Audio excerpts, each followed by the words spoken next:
Ladies and gentlemen, we have a 3-minute warning before we're going to start the camera feed rolling.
Okay, who's going to wave him to start? Okay, so keep your eye on Daniel in the booth, Aaron, and he will give you the countdown. All right. Here's the last minute, folks. Okay. Go. All right, terrific.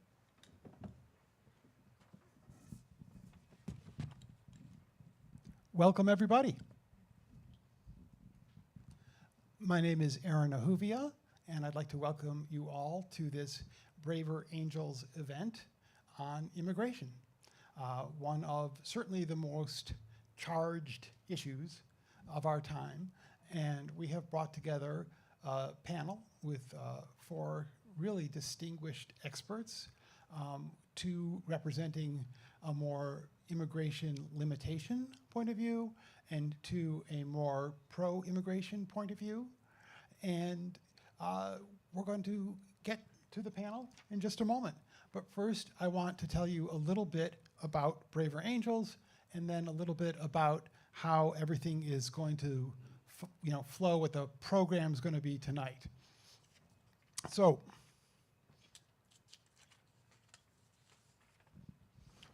Braver Angels is America's largest cross-partisan organization, and we are dedicated to reducing partisan rancor and reducing polarization. There are a lot of challenges that our nation faces. I know that the people here with me tonight, and also everyone joining online, are coming from a really wide range of political and social perspectives. But I am willing to bet that there are a couple things we all probably agree on. One is we all probably agree that America faces a lot of challenges that we need to be working on. And I bet we all also agree that we're not doing a very good job of it, that we're not doing a very good job of, in a long-term way, thinking about what we need to do, finding solutions, and working together on implementing those solutions. And there's, of course, many reasons for this, but one of the main reasons is the level of political polarization and distrust that keeps people from talking to each other and finding solutions. So whatever issue is something that you're most passionate about, whether it's a social issue, an economic issue, a political issue, I would encourage you to think perhaps that you really care about 2 issues. You care about that issue, and you care about polarization, because we're not going to get anything done on any of these issues if we can't also deal with the level of polarization and rancor in our society. So as an example of how we might talk to each other, and also to help you understand some of these positions, we've brought together 4 people with very different views. Although 2 of them are on the more pro-immigration side and 2 of them are on the more restrictionist side, all 4 of them are really unique individuals with views that may sometimes surprise you and don't necessarily fit into the stereotypes we have of those points of view. So let me introduce our panel.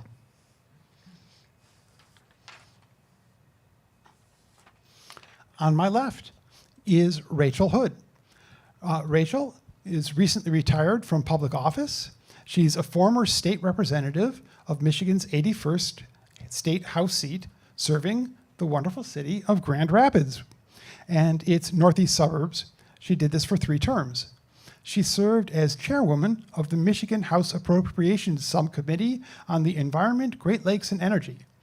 She is a strategist and a futurist with a 25-year history of advancing climate solutions through policy change and finance planning for local governments, public utilities, and systems-scale nonprofits.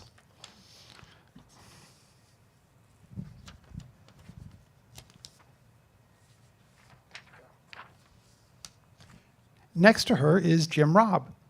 Jim is Vice President of Alliances for Numbers USA, which he helped found 29 years ago. Numbers USA is the nation's largest member group that works to modernize immigration for the 21st century, calling for a reduction in immigration numbers and an end to all illegal immigration. Jim's research specialty is voting patterns among Hispanic Americans.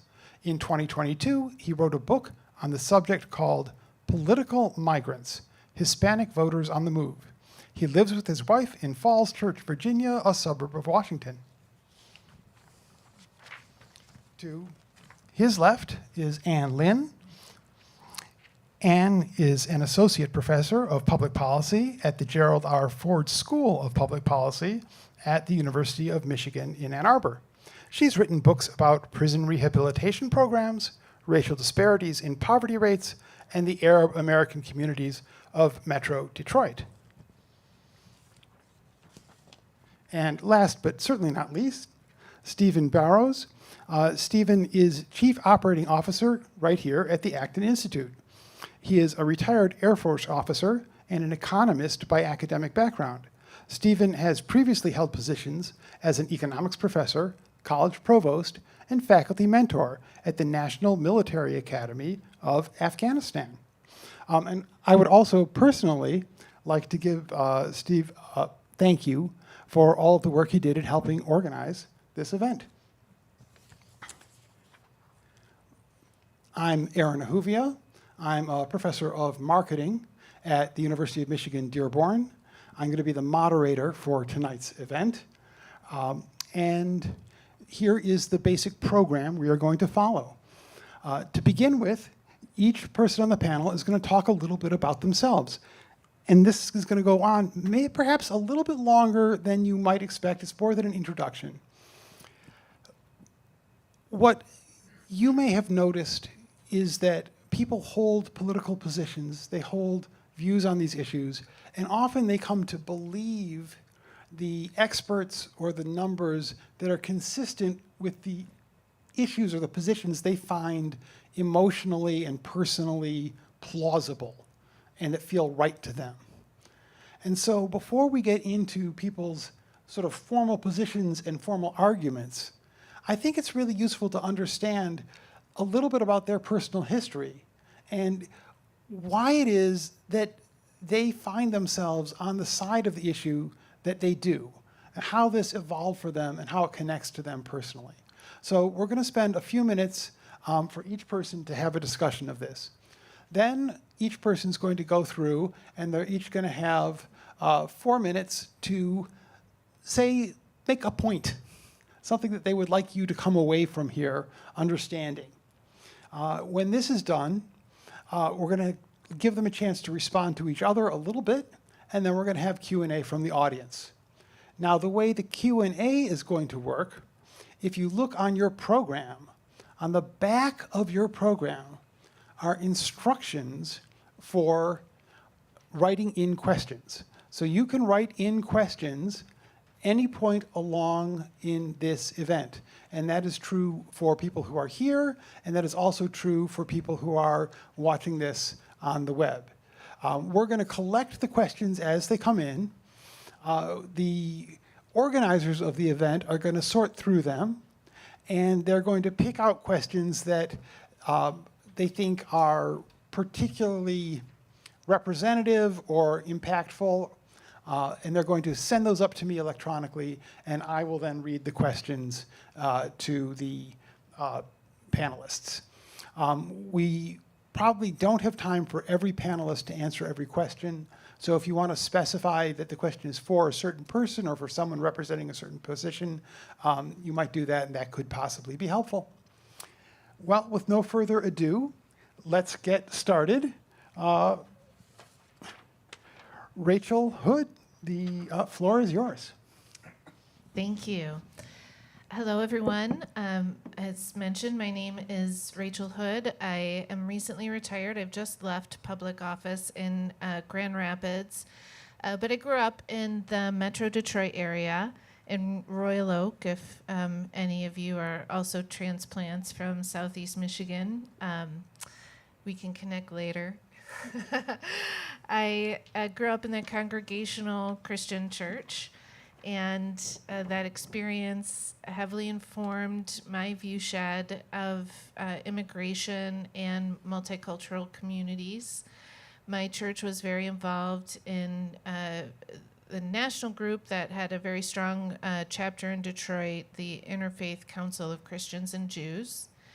And as a young adult, I participated in several multi-week community discussions, multi-generational community discussions, and particularly was influenced by immigrants who had, Jewish immigrants who had come to the Metro Detroit area seeking refuge during World Wars, particularly World War II.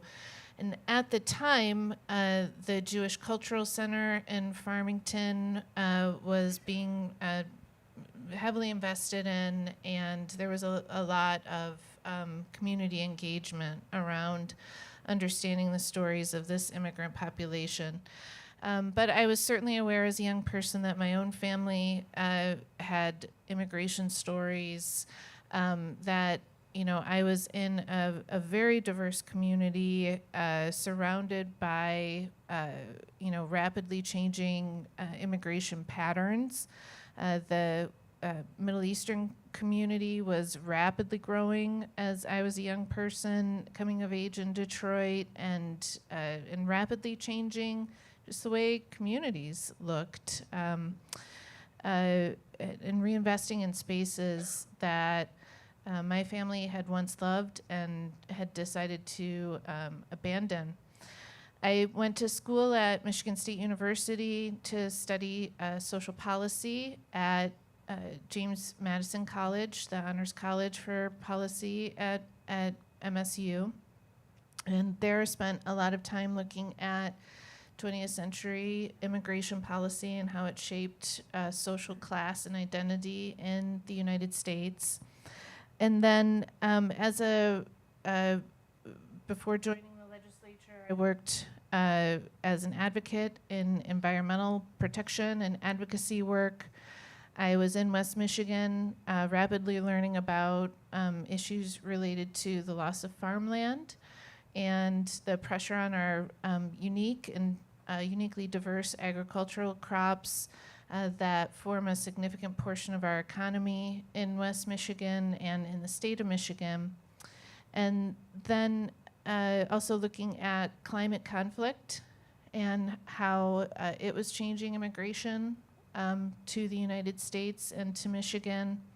And then finally, as a state rep, I had an opportunity to sponsor a package of bills, the Drive Safe package, which looked to reverse 2008 decision by then Attorney General Mike Cox to allow individuals who are underdocumented in Michigan to have driver's licenses and state IDs. So those are some of the touch points that have formed my experiences with immigration over the course of my career and the development of my own identity in a diverse culture. Thank you. Jim Robb. I work for Numbers USA in Washington, D.C.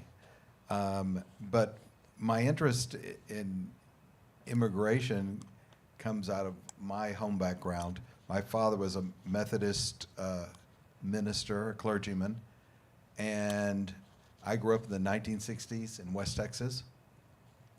And this was a time where the South was just beginning to come to terms with its racist past.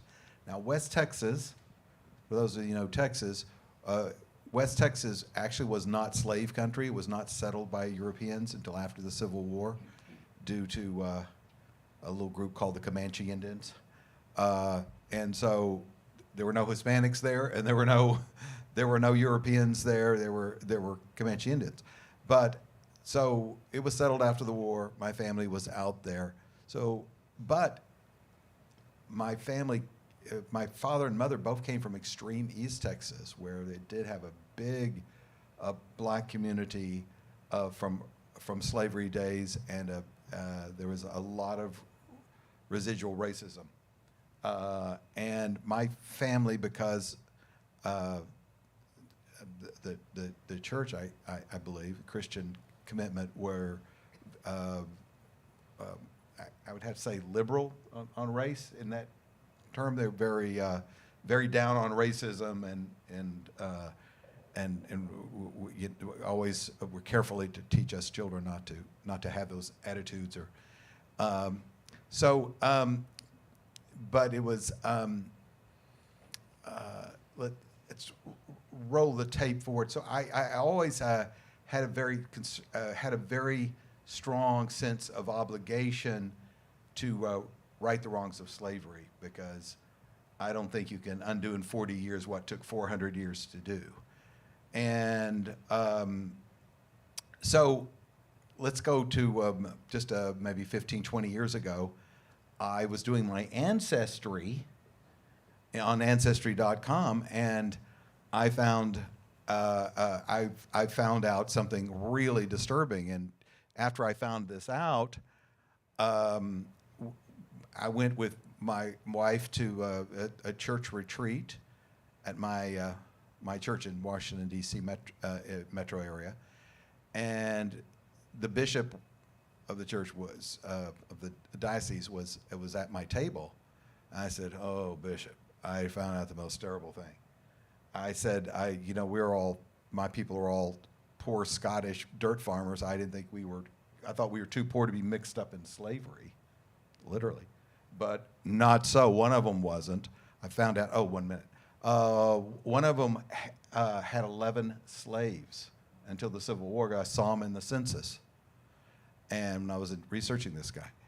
And I said to the bishop, I said, "This is devastating news for me," because I didn't realize that I personally had this connection. And I said, "Bishop, is it possible to repent for the sins of your ancestors?" It may sound like a crazy question, but that's what came out of my mouth. And, he looks up at the ceiling. He thinks about it a little bit. He says, "No, I don't think repent for the sins of your ancestors, but you can renounce the sins of your ancestors." So, I've been trying to do that ever since. And, it's not just one racial group. I mean, it's a complex history in America, et cetera. But this is reason I think my big value point in immigration is to make sure that new immigration to the United States doesn't disadvantage groups that have always got the short end of the stick in this country. And because I think we do have some of that happens.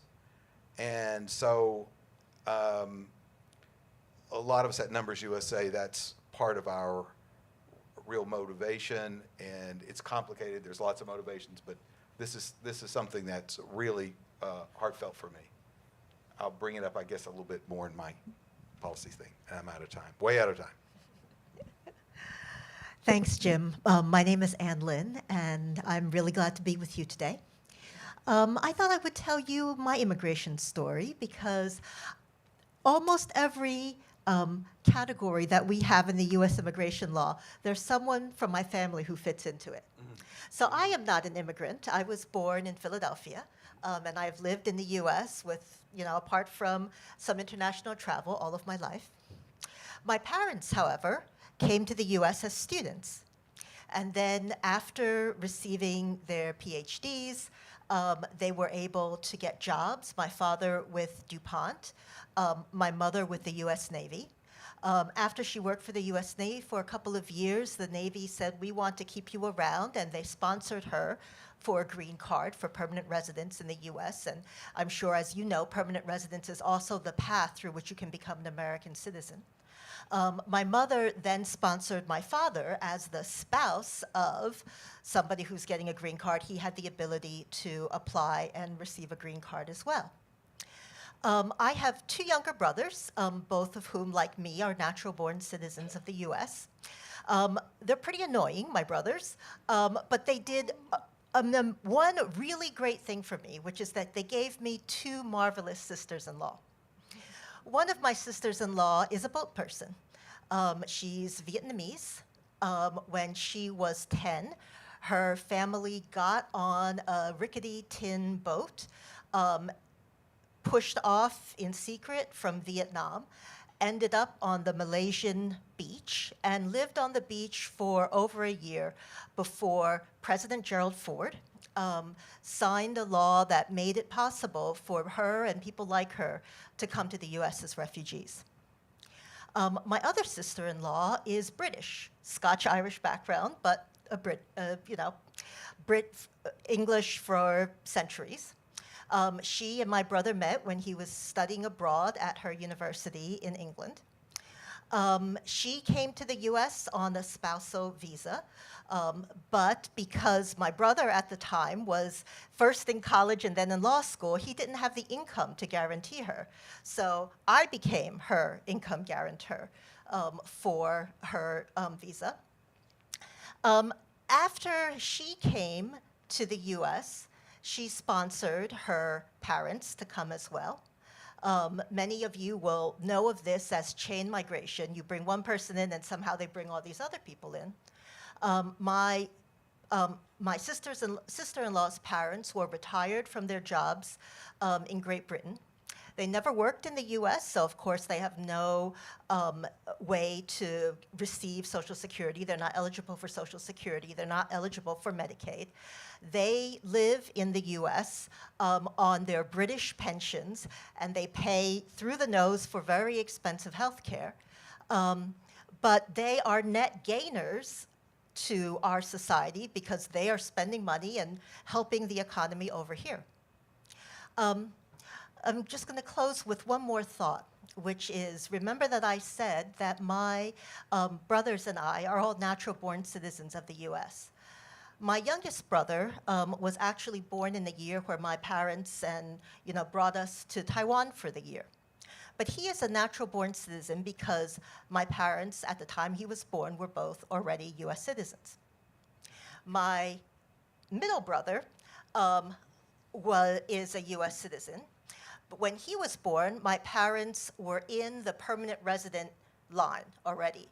And so they, being born in the U.S., he is a citizen, but if you think about the President Trump's executive order limiting birthright citizenship, he would be able to qualify. However, I would not, because when I was born, my parents were still temporary workers or students in the United States.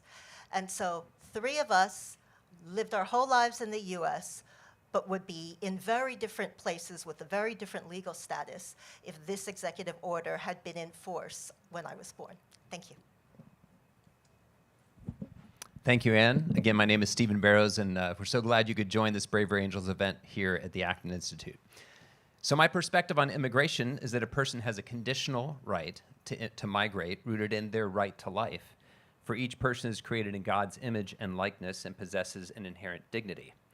This right to life entails the right to provide for oneself and one's family, and that may require migrating.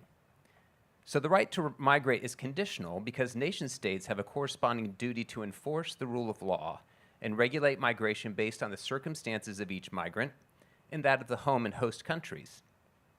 The United States should thus formulate and enforce a just migration policy that considers these unique circumstances. Now, the formative experiences which have shaped my perspective can be traced back basically to my time when I was in Heidelberg, West Germany. So back in 1982, I crossed through Checkpoint Charlie from West Berlin to East Berlin and was struck by the stark contrast between those in the West and those in the communist East. That experience made a huge impression on me. And I remember visiting a museum, and in that museum, seeing images of people, how they would smuggle them in the car between the back seat of the car and the engine compartment. And I developed a sympathy for those desperate to improve their circumstances and who longed to be free. Of course, it would only be a few years later that President Reagan would make those famous remarks at the Brandenburg Gate, Mr. Gorbachev, tear down this wall, and thereby implicitly endorsing the right for people to migrate. Now, the second experience that informs my perspective on migration was my deployment to Afghanistan back in 2010. During that deployment, I had a translator whose name was Aslam. Now, Aslam had asked me if I'd be willing to write what was effectively a letter of recommendation for him as he sought to migrate to the United States. Now, he was undoubtedly pro-American, and I'm glad to say that he did, in fact, migrate to the United States, because had he not, given the circumstances over there, him being pro-American, with the Taliban in power, he would be in grave danger. Now, the third experience that informs my perspective was a visit I took to India back in 2023. Now, at that time, I spoke to a high-ranking clergyman, and this clergyman lamented the fact that he was losing all these young, talented people from his region of the country to go other places. He was concerned, understandably, of its social and economic impact of losing such great talent overseas. And so that experience taught me that we should also consider something that people don't talk about that often, which is the right of a person not to migrate. In other words, it's easy to forget that when people migrate, it's often a signal that something is wrong in their home country. They lack freedom of opportunity or other sorts of things that incentivize them to leave a place where they would have perhaps otherwise preferred to build a life in their own country of origin, but were simply not given the freedom and opportunity to do so. So those three experiences helped me to embrace my perspective on the right to migrate. And those very same experiences, plus my 21 years in the military, taught me something else. And that there are many people across the globe whose ideas are in fact hostile to those that we hold dear to as Americans. The United States, of course, was founded on the idea of ordered liberty with a distinct understanding of human dignity, the rule of law, representative government, and human freedom. And because we live in a world where people don't always hold those views and may in fact do us harm, our government has a duty to ensure that our borders are secure and that migration policy is designed to absorb people in a way that doesn't fundamentally threaten the stability of our country or undermine those principles upon which our country was founded. And so I believe migration must be both legal and limited. Very nice. First, let's give a little round just to welcome everybody here. Okay, so that's a nice segue between the personal and the political. And so now we'll come back to Rachel Hood and let us hear more overtly politically what you would like the audience to come away with. Sure. On this point, I frankly didn't spend quite as much time preparing, but I believe in the spiritual law of abundance. And I believe that the United States has proven its ability to be welcoming to individuals who find themselves, sadly, I love this idea of the right to life connected to migration and the right not to migrate, right? And so I certainly believe in our role as Americans in interventions and standing up democracy and protecting lives abroad as much as I do in our responsibility to do that here in our own country when we can't control everything happening abroad.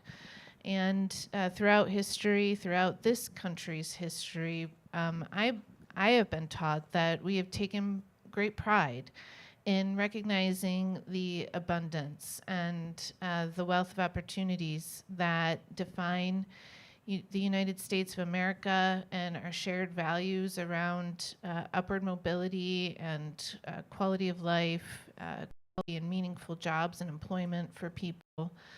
I believe that we can have a better defined, more just, and frankly more efficient and effective immigration system if we choose to design that.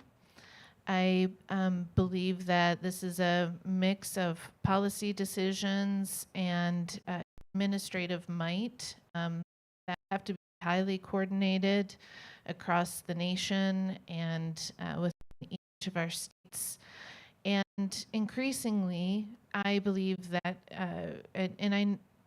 data has shown me in my research over time that if we begin to exclude people from those pivot points around opportunity, that if we begin to limit the types of people who can do certain jobs in certain places at certain times in the United States, that our economy starts to break down. And at least in this moment, in the ways I'm experiencing this question, I know that in Kent County, immigrants contribute $5 billion of economic activity to my own county each year. And if I begin to imagine that population of people and that workforce and those community members disappearing, with it goes, a whole stack of economic activity that supports that. And the more I have learned about it through, my own district, which is sort of, it's a district that you would think and assume is very white, upper middle class, and certainly a majority of folks are. But also within some of the neighborhoods right around your house, where I've knocked doors and literally gone from door to door, I have seen and witnessed the richness of this contribution to our economy, stratifying industries, stratifying socioeconomic class in ways that would surprise so many people. In your neighborhood, we were just talking about it at dinner, every third door is an immigrant family. And in between is a recent immigrant family. And I think that we fail to communicate with each other in meaningful ways using terms that are defined. And this has become a really complex mess that we have to unwind in our communities. And it takes conversations like this. So I'm very honored to be a part of it today. Thank you. Thank you very much. Okay, Jim.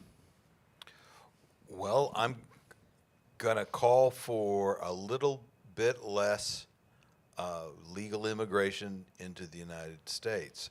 We currently have around 1 million persons admitted a year. It's been about 1.1 million recently. My organization does support legal immigration, actually a lot of legal immigration, but maybe about a third less right now. I think we're going to have to adjust that up and down depending on our economic needs, but also our population needs as time goes forward. Our birth rate is falling, so immigration, we're actually one of the few countries in the world that don't have to worry about that because we have all the immigration we want, so we can keep our population steady. I guess I don't think we need to keep pumping it up at the level we have been. Since Numbers USA was organized 29 years ago, we've added 70 million people to the U.S. population, which is greater than the population of the UK or France, much more than Italy. It's a lot of people. So we are in a fast growth still, and we do have the third largest population in the world. So just a couple of thoughts. First, when it comes to immigration, the thought should be, first, do no harm, right? So are we disadvantaging some groups by bringing in other groups? Not the kind of people that are coming in. I don't mean that. I just mean by bringing more workers, does that leave less room for some of our workers who have traditionally found it difficult to get jobs and keep jobs? So there's some racial groups that's true of, but there's also people who lack as much education or have some other disadvantage that sort of struggle. We have poor people in America. We do need to think about them. I think sometimes the conversation's all about new people and the needs of industry, and we need to consider the fact that we have people who've lived here for hundreds of years, and they're still poor, and they're in this city and in every city. So, for example, the average black-led family in the United States has 6% of the family net worth of the average family overall. So 6%, not 60, 6. So that's not doing that great. So we need to think about that. A couple of other things. If you listen to business, it's like, oh, the terrible labor shortage, just can't get anybody working. But there's a couple other ways to look at that. One is the labor participation rate for men, especially in our economy, has gone down every year for 50 years.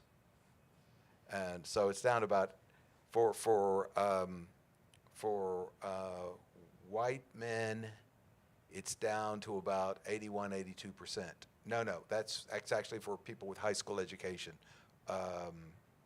Actually, that's not about a racial group, that's about an education group. And it's gone down from 95% to about 81% in 50 years. But every group, even college educated, the labor participation rate for people of prime, this is not about retirements because this is people of prime working age, it's gone down. So there's a lot of reasons for this, a lot of that we could talk about if we had more time. But one thing is we've got more people coming all the time, more people coming, and jobs not increasing as fast. So there's that to consider. I'd love to talk about these things in more depth and talk about how wages are stagnant for people with high school education as opposed to people with college education as other factors to consider, but it would take more time than we've got. So. Thank you. Great. Anne? I'm going to start from something that Jim said and then ask you to maybe think about it in a little different way. Right. So Jim's talking about, Jim was saying, we have industry. Industry says it needs workers. Well, we have workers here in the United States. Why do we need to keep bringing workers, new workers here? And I would say let's stay with that example for the moment, right? If you look at, and again, many different groups of immigrants, so I'm going to talk about one group in particular, people who are undocumented. That means that they do not have legal status in the U.S. We can talk about all the reasons why they might not, but they don't have legal status in the U.S., which means they don't actually have a legal right to work. A work permit is one of the most important things that comes with legal immigration status. So if we have in some industries, undocumented workers are a quarter, as much as a quarter of the population that is working in a particular sector. In other industries, they are a smaller percentage. We generally find two reasons, simplifying, but two reasons why employers hire people who are undocumented. And remember, because they are undocumented, they have no legal right to work, which also means that the employers are or should be liable for hiring them. One reason is employers are looking for workers. They are, even when they offer wages that are higher than the minimum wage, even when they offer wages that are at, the median wage within that particular industry, they simply don't have the workers. And so they end up hiring undocumented labor. There's another reason why employers will hire undocumented labor. They will hire undocumented labor because they want to have a workforce whose wage is artificially depressed, right? These are people who don't have a lot of choices, so you can offer them less than you might offer a worker with legal status, and they have to take it, right? And or they are working in conditions which, if people who are American citizens were working, those conditions would be illegal. Those conditions could form the subject of a complaint. So the real issue when we think about immigration, and in particular this issue of undocumented immigrants who are working in the US, is really how do we make it possible for the employer who wants labor and is treating labor well to have the labor that that person needs to build a business, contribute to our economic growth, while making it difficult for the person who, let's be frank, is exploiting undocumented workers, making it difficult for that person to hire. I'm a college professor. I will talk forever on how I think you can do this. But I think the place where we want, but I wanted to raise this example because I think it's important to think about how do you create government regulations and market mechanisms that make it possible for us to bring in and use the labor we need to continue to grow economically as a society without facilitating the workers that will be exploited, the exploitation of workers, and the employers who will exploit them. Thank you. Thank you. So I'm already seeing some overlap in areas of agreement, and so I'd just like to point out three things, sort of three walkaway points from my perspective. In terms of immigration policy, I think the principles behind our immigration policy should be that first, immigration is actually positive economically for this country. And so that's the big picture, and that's rooted in a couple of things. One, the creative potential of the individual. And so while like any free economy or free enterprise, you're going to have what we call the creative destruction and some moments where people are going to be put out of business or out of work because people are competing with them. In the long run, just like free enterprise is good for an economy, free migration also tends to be good for an economy. So that's the first walkaway point, again, rooted in the creative potential of each human person. The second point is that we do have to have a policy that accounts for absorption and assimilation. Okay, we have to recognize that we can't just take any unlimited number at any one time because that could be culturally disruptive or create just problems that our own infrastructure can't really tolerate in the short run. In fact, there is a rather humorous account of when President Jimmy Carter and then Vice Premier Deng Xiaoping Deng Xiaoping was visiting with Jimmy Carter in the White House, and Jimmy Carter was scolding Deng for not allowing Chinese to freely emigrate from China. And Deng reportedly looked back at him and said, well, Mr. President, how many Chinese nationals would you like, 20 million, 30 million, or 40 million? Okay, or something along those lines. And of course, the point being, we have to recognize there is such a thing called absorption. America couldn't have absorbed 13% of its population overnight coming from China back in the 1970s.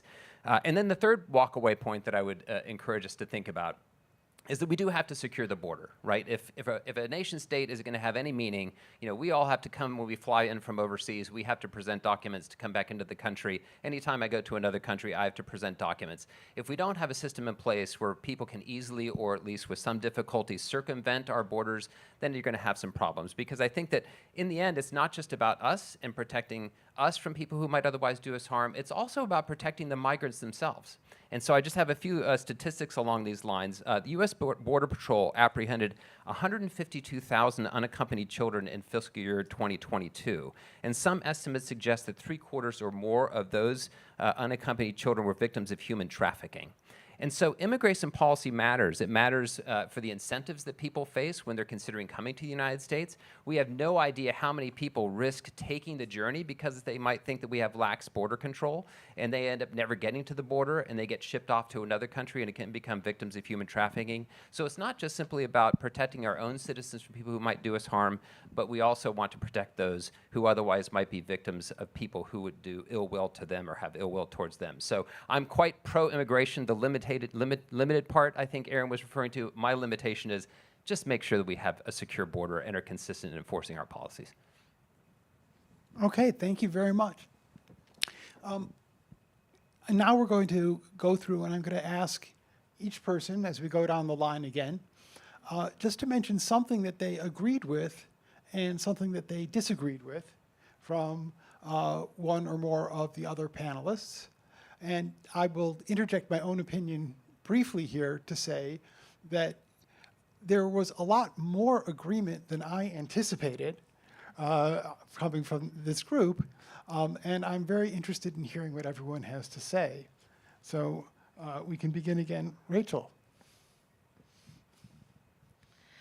Well, I feel compelled to agree very fluidly with the ideas around the protection of dignity as border crossings happen, the reduction of victimization, targeting, and profiling of individuals in order to place them in positions where they're further victimized or further vulnerable. I think I disagree with this notion that when we allow more people into the country, we are pushing certain populations out of jobs. I think COVID has taught us a lot about valuing human labor, and has caused us to rebalance what that looks like. And the most visible piece of that are wages. And even with, I guess, a little side project in my life is that we are investors and co-owners of a brewery. So the restaurant industry is close to home for me, and we've seen just a huge hole in our ability to afford to deliver quality products and to keep people in jobs and retain those individuals. So it's hard for me personally to understand that one population of people is being pushed out of jobs. I do feel like certain populations of people have been profiled and victimized, and we've lost productivity, particularly among certain groups of men, who because of incarceration, and because of a series of other complex issues related to educational attainment. But I don't see a lack of jobs. I see a lot of disruption in people being able to find the jobs that they want, or to be able to obtain the educational goals that they seek out for themselves in order to attain the jobs that they want and the career path they seek. But I feel like there is an abundance of opportunity for a variety of talented people to come across our borders with skills, without highly trained, and we live in a global economy. I think the moment we begin to slice and dice that and try and control it further is, when we begin to just make it more difficult for people to move fluidly, whether it's inside a career or out. Thank you. Beautiful. Jim? I agreed with bits of everyone's talks. It's hard for me to come up with themes because there were so many different things we talked about. I agree that absorption rate is an issue, and that if we add people too fast, it can bring social problems. We've been talking mostly about economic, though, here. I do know, I lived in Washington, we were talking about this earlier today. I lived in Washington two times. The first time was during Reagan's first year in the White House, 81 and 82. I had a job right out of college for a nonprofit. And at that time, I looked up the roofs of all the many, many buildings that were being built in Washington at that time. And all the roofers were black. All the cab drivers were black. All the janitorial staffs and the hotel maids were black in Washington. When I moved back in 1995, which was only 13 years later, it had been 100% switch. All roofers, almost all roofers were recent immigrants. All cab drivers were immigrants. All hotel maids were immigrants. These people were not all in prison. They're not, they didn't move someplace. The jobs, they were displaced, I think, and they're not there. They're not doing those jobs anymore. None of those jobs, and we're talking about a lot of jobs that switch in a relatively short period of time. We could talk about various reasons why that happened, but we do know that it did happen. And so I guess I disagree that the global economy is working well for all Americans. It's a one-way market in labor. People can come here and get jobs that Americans can't go anywhere else. I mean, wealthy Americans can, but people with limited education, limited means, if they're displaced from a job here, there's no place in the world they can go. This is the end of the line. So I just think we're listening to what businesses want almost exclusively in our policy, and we also need to be thinking about who's left behind. And I understand that not everyone's accepting that people are being left behind by, so that, work needs to be done to demonstrate that. I understand that. Those are reasonable requests. But anyway, this is what I think. I also found a lot to agree with in what other people on this panel have said. I absolutely believe in a border that is secure and controlled. I think that the reasons that we have not been able to create that kind of border are complicated, and obviously we can talk about them. But just as I said, if you're thinking about the issue of undocumented labor, don't look first at the undocumented, look first at the employers. I would say that as well about our borders. If you're looking at the border, don't start looking at the immigrants, start looking at the way we monitor and control not only our borders, but also our legal pathways to come into and out of the United States. What I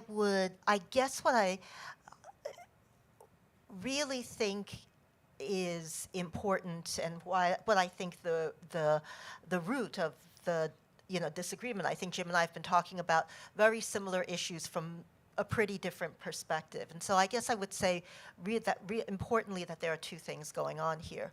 One is that the pie, the economic pie, is not fixed. The economic pie grows.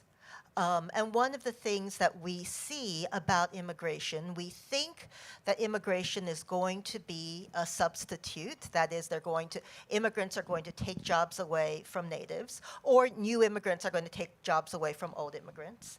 But what I think the research consistently shows us is that immigrants are actually complements. That is, when immigrants come into a workforce, they generate new economic activity, and that creates new jobs for both previous immigrants and for native workers.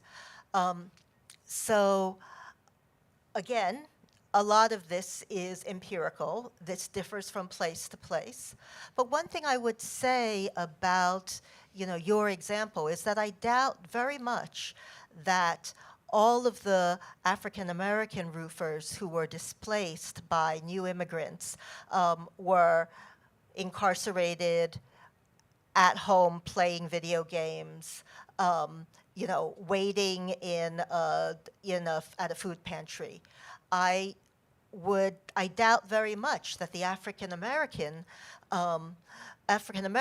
who were in the hospitality industry and then were being displaced by new immigrants were on the breadline, on welfare, etc.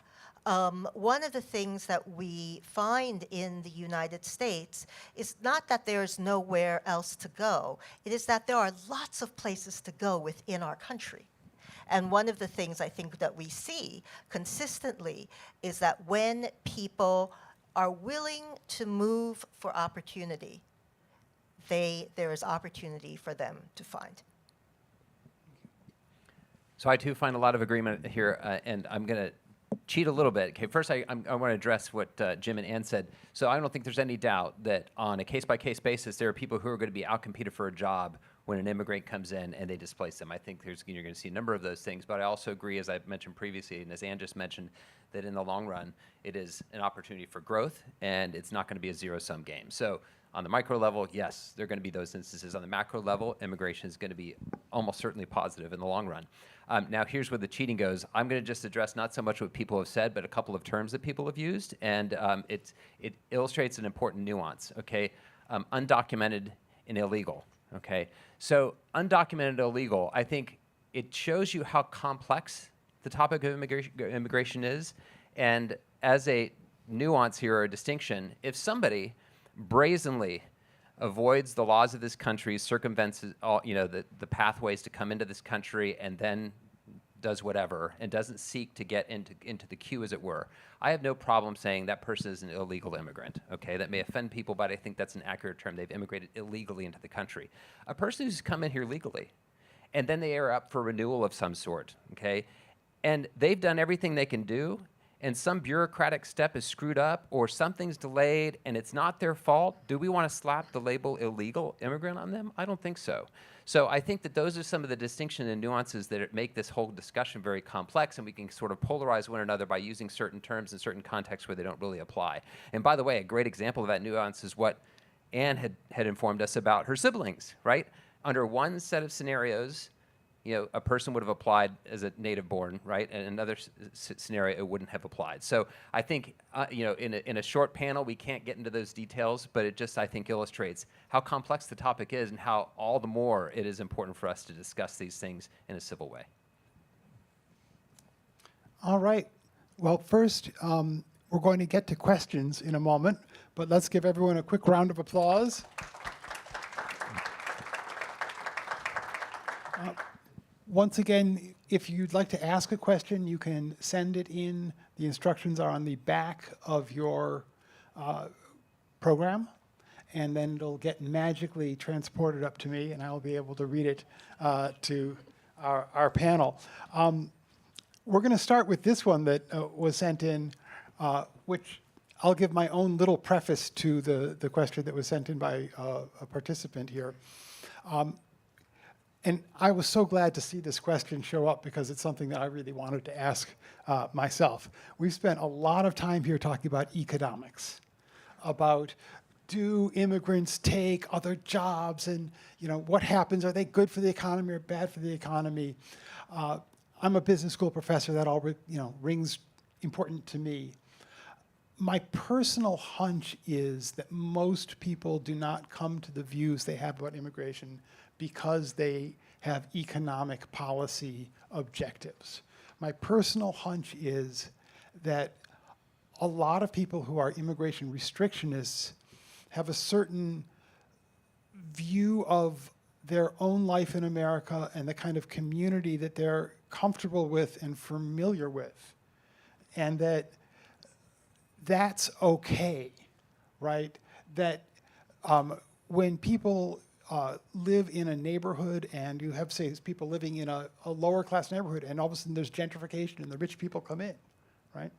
Those people, they may say, look, I like these people are bringing economic opportunity, but they're ruining the character of my neighborhood. Like, this isn't the feeling I have for my neighborhood. And I think that a fair amount of this might come from that sentiment of, this isn't how I feel about America in a certain way. So what I'm wondering is, and this is, I'll read exactly the question as written. He says, do you agree that preserving a distinct culture is a legitimate reason to limit immigration?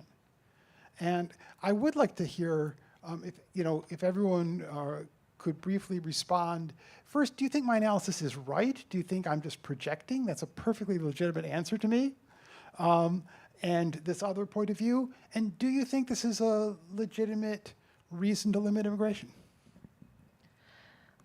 I'll start by simply saying that so much of this conversation and even this question feels binary when, in fact, there's this incredibly complex series of nuances that inform the answers. And there's no single answer, but only many answers.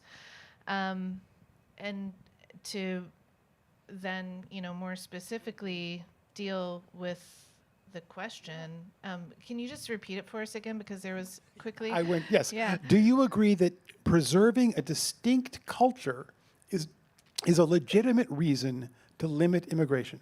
Yeah, so the answer is no, because I don't think we have a distinct culture. We have cultures in a vast country with, layers of nuanced governance, local, regional, and national. And, in Kentwood School District, just around the corner here, there are 75 different languages, that are native languages to families, and that's in just one school district. There's nothing distinct about our culture. It is vast and unruly and beautifully unmanageable. Well, I'm torn two ways on this. I don't agree with the analysis that's often made that America doesn't really have a culture. I think America does have a distinct culture. It's a blend of a lot of cultures, just like every other place in the world is a blend of other things. We have our own distinct blend. I think we are by far the most successful country in the world in assimilation. We always have been. We remain the most successful place. I think that's great about America. But every system can be broken, and too much strain on any social system will cause problems.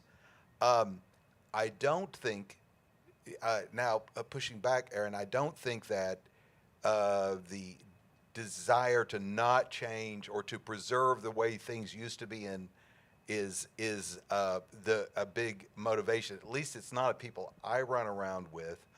I've had the main people who've come into the part of the country I live in. There are quite a number of Asians, but the main group has been Hispanics of various kinds. I lived in a Hispanic neighborhood for 20 years. I love Hispanics. I've traveled all over Mexico and South America. I wrote a book about Hispanics in America. I'm going to write another one probably. I've got no problem with the newcomers. I am worried about people who may be disadvantaged by people coming in who are willing to work for less money than people, and some people being disadvantaged.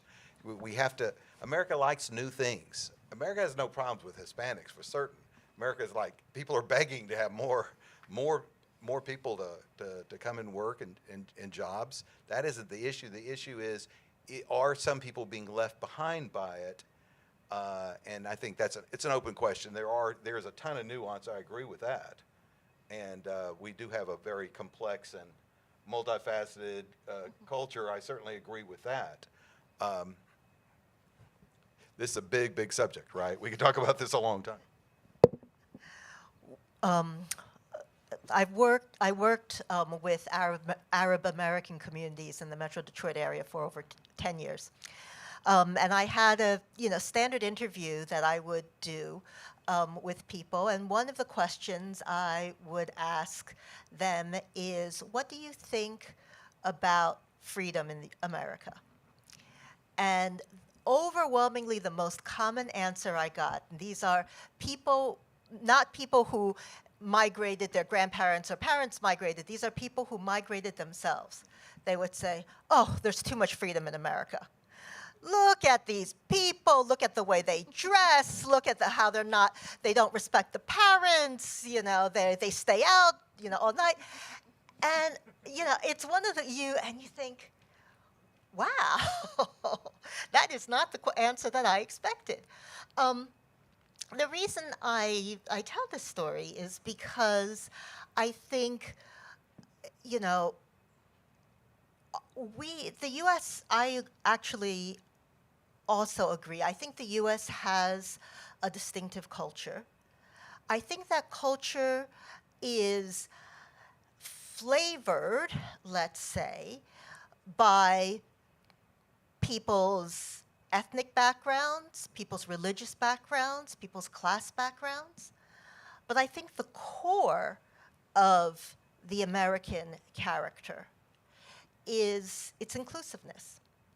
It is that an immigrant can come here and complain about exactly the same things that another mother who did not immigrate from is complaining about.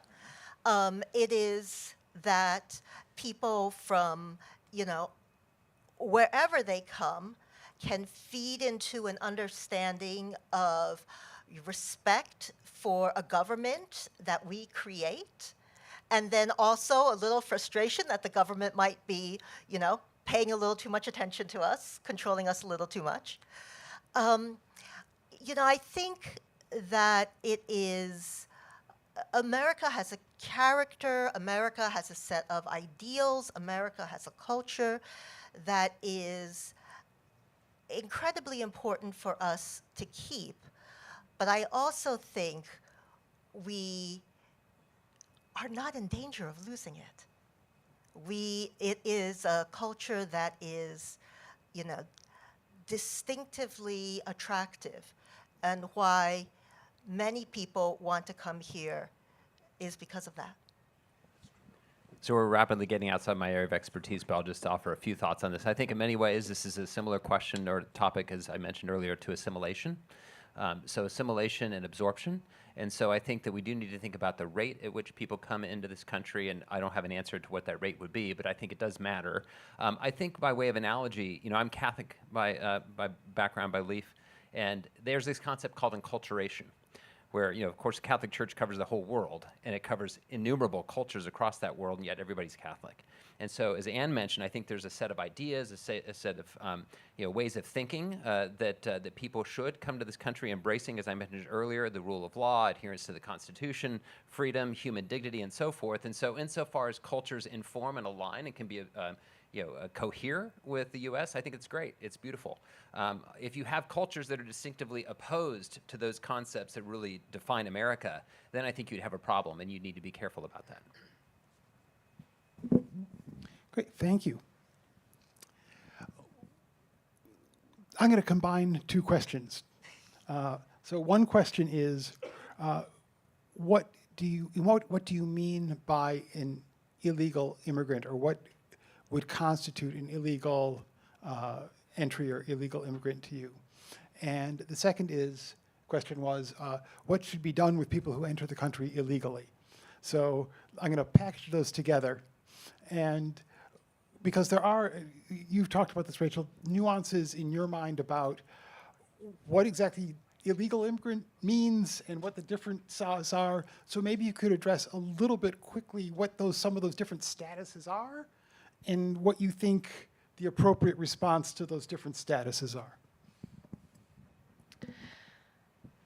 So this also stretches beyond my expertise, and I would punt to Anne to talk about the various forms of legal statuses. And frankly, I'm not even sure we have time, because that alone is so incredibly complex.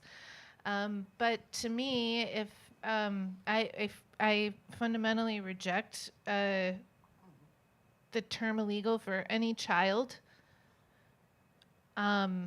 I could talk at length about why, but I don't think I'll be concise enough in this moment.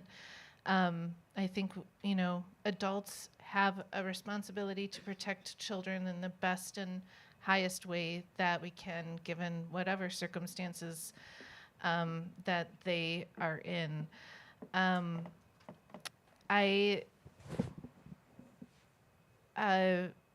To me, an illegal person is, maybe as Stephen described, somebody who has, an illegal immigrant, I should say. Nobody is an illegal person, but an illegal immigrant I would maybe concede that this is a person who has averted and not participated in any type of documented movement between one country and another. I would say it's as simple as that. And I would also ask that we consider them to be more than 21 years of age. And even that I'm kind of struggle with, because our brains aren't fully developed to fully understand risk until 25 or 26. So those are some of the things that I consider. And I think, Anne, if you can take, I'll give you a great challenge. I think very simply, the legal meaning of legal status is that if you do not come to the U.S. with a valid visa that that it's document, right? That if you don't come with a valid visa that says, how long you can be in the United States, whether or not you are allowed to work while you're in the U.S., under what conditions, you can stay, and under what conditions you can leave. If you do not come to the U.S. with a legal, unexpired visa, or you remain in the U.S. In violation of the conditions of that visa. The visa said you were only allowed to be here for 6 months, and now you're on month 8. Then I think we can talk about that as illegal migration. Whether we would want to, I think there's a whole argument about whether you should call people illegal immigrants, but at the very least, that is a violation of our country's rules of migration. Okay, and we only have a minute or so left, but I do want to I'm going to assume that the two gentlemen here probably both would say there are situations in which people should be deported from the U.S. Would that be true? I'm wondering, for the two more pro-immigration points of view, are there situations, let's say, okay, aside from someone who has a communicable disease and someone who's a criminal threat, other than that, are there situations that you think someone should be deported from the U.S.?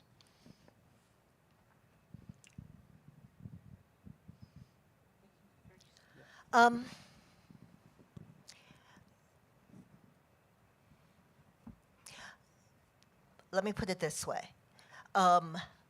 Anybody who has illegally migrated to the U.S. has, and again, we'll sort of take the easy ones out. We're not taking somebody who's criminal, not taking somebody who's, spreading a communicable disease. Anybody who is in violation of the terms of entry to the U.S. is deportable. I think it is justified to deport them. I think it is not particularly wise, or it is not particularly beneficial to the U.S. to do that.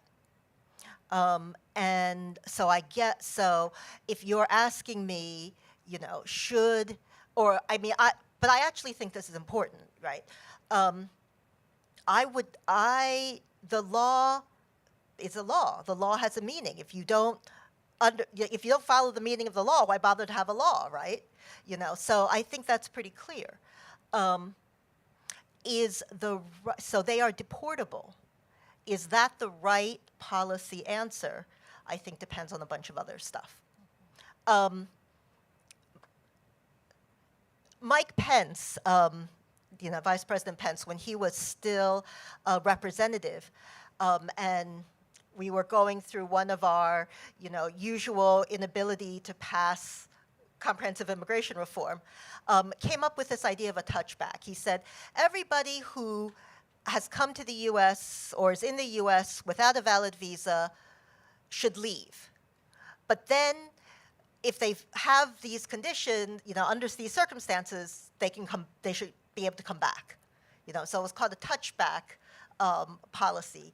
And it was an attempt to sort of, on the one hand, satisfy this, you broke a law, you shouldn't benefit from breaking the law.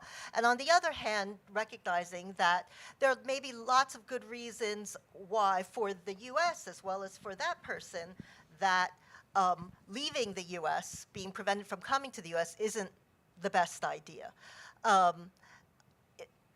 You might think, okay, that's an awful lot of plane miles to spend on a symbol, right?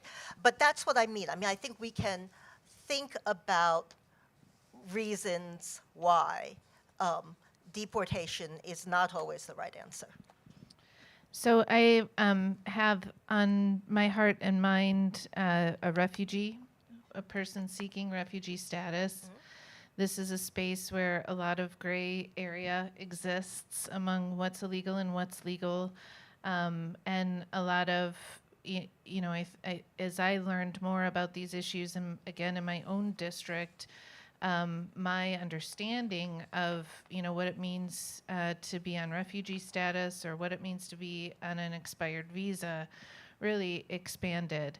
And I think that this is a really important policy space for us to begin to explore, because we have the power to design a better future for those gray areas that people find themselves in. And I agree, there are so many circumstances where it's just not worth our energy to release an individual who has been productive, who has been contributing, and just deport them back to a country, particularly one that isn't going to welcome them.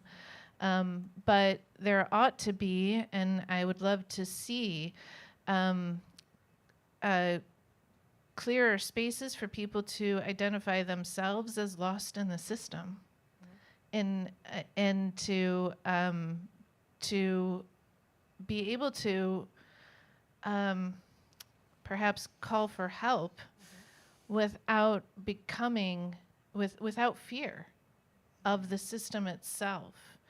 And I don't think we have enough infrastructure, social infrastructure, policy infrastructure in place for those moments in the U.S. And I think that's also where a lot of our conversations, just as citizens who care about these issues, start to break down. Okay, so we are officially out of time. I want to really thank everybody for coming. I want to once again thank our panelists, Rachel Hood and Jim Robb, Ann Lynn, and Stephen Barrows. I'm Aaron Ahuvia. This is been presented by Braver Angels. which is a group that works to decrease polarization and increase social and political cooperation to help us solve our pressing problems. Evaluation. And there is an evaluation form.